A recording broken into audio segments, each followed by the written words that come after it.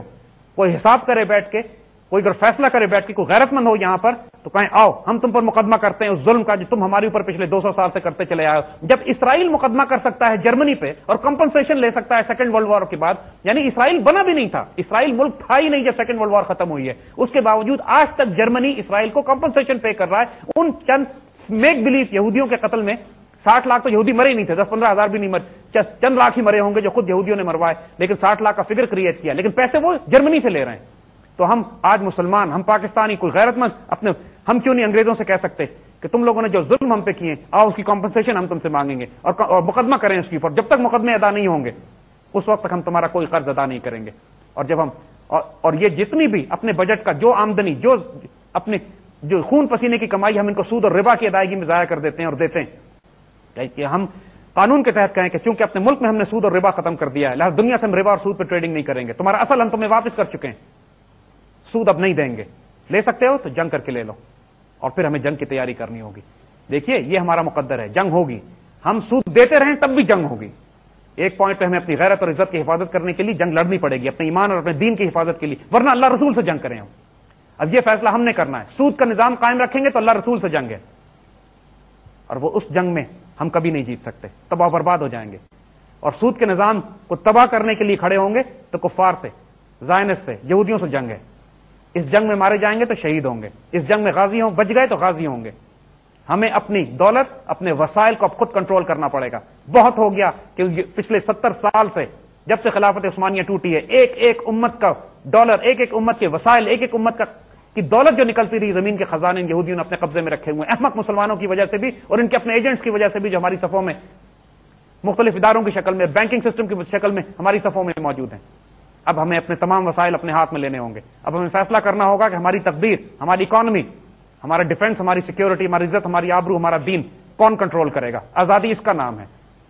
یہ آزادی انشاءاللہ یہ ہمیں دیں گے کبھی بھی نہیں, چھین کے ہم لیں گے ان سے, اور اب اس کے لیے ہمیں لڑنے اور مرنے کے لیے بھی آمادہ اور تیار ہونا چاہیے. سب سے یہ ان کو ہمارے نیوکلیر ویپن سے اتنا خوف نہیں ہے جتنا اس بات سے خوف ہے کہ پاکستان یہ اعلان کر دے کہ آج سے ہم سود ادا نہیں کریں گے تمہیں. کیونکہ جس لمحے پاکستان نے یہ اعلان کیا دنیا کے 200 ملک بھی یہی اعلان کریں گے, کیونکہ ہر ملک پسا ہوا ہے. اگر یہ آئیڈیا نکل گیا صرف باہر کہ کئی مسلمان ممالک ہاتھ میں ہاتھ ڈال کے کھڑے ہو گئے, جس طرح یورو کی بات ہو رہی ہے کہ ڈالر چھوڑ کے یورو پہ چلے جائیں, اس طرح کئی مسلمان ملک یا کئی ممالک, غریب ممالک اگر ساتھ ہاتھ میں ہاتھ ڈال کے کھڑے ہو جائیں, یہ کس کس سے لڑیں گے.